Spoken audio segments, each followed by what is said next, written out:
First, the USDA's Justice for All non-discriminatory statement, which simply states that all persons must be treated equally without regard to their race, color, national origin, sex, religious creed, disability, age, political beliefs, or reprisal or retaliation for prior civil rights activity, and that our institution provides an inclusive space for all. For more information on the And Justice for All statement, please visit the USDA's website. Hello and welcome everyone.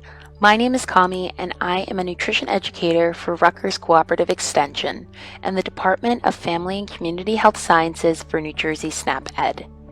And today we will be talking about food safety. More specifically, we will be talking about the steps that we need to take in order for us to stay safe when consuming fresh, raw fruits and vegetables. But first, let's think about bacteria and where it lives. Typically, we don't consider bacteria when we bite or slice into fruits and vegetables. It's naked to the eye, so it's important that we understand that naturally occurring bacteria lives on the outside surfaces of our fresh and raw produce. Now, why is this important? The bacteria that lives on the fresh and raw produce can cause foodborne illnesses.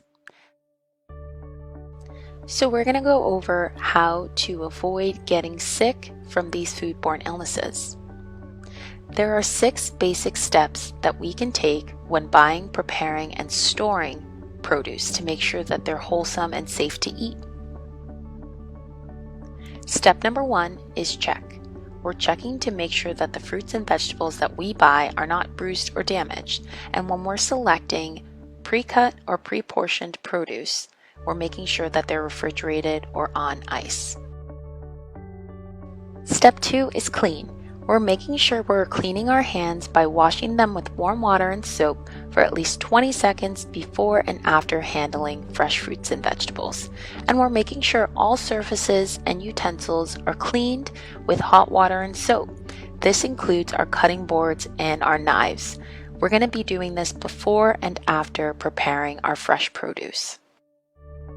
Moving along to step 3, rinse.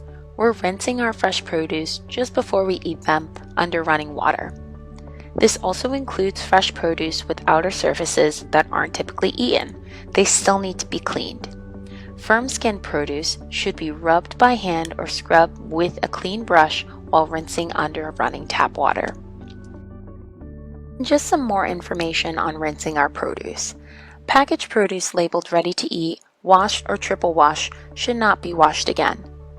And it's important to avoid using soap or bleach when washing fresh produce, for these products are not intended for consumption. Step 4, separate.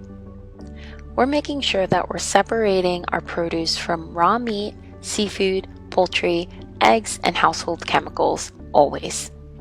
This includes when our produce is in our shopping cart, in our shopping bags, at home in the fridge, and when preparing. We're also making sure that we do not use the same cutting board or utensils as our raw meat, seafood, poultry, eggs, or household chemicals without cleaning them with hot water and soap before and after preparing our produce. Step 5, chill. We're making sure that we refrigerate all cut, peeled, or cooked fresh fruits and vegetables within 2 hours of preparing.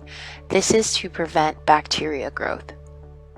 And we're making sure that we keep our refrigerator at or below 40 degrees Fahrenheit.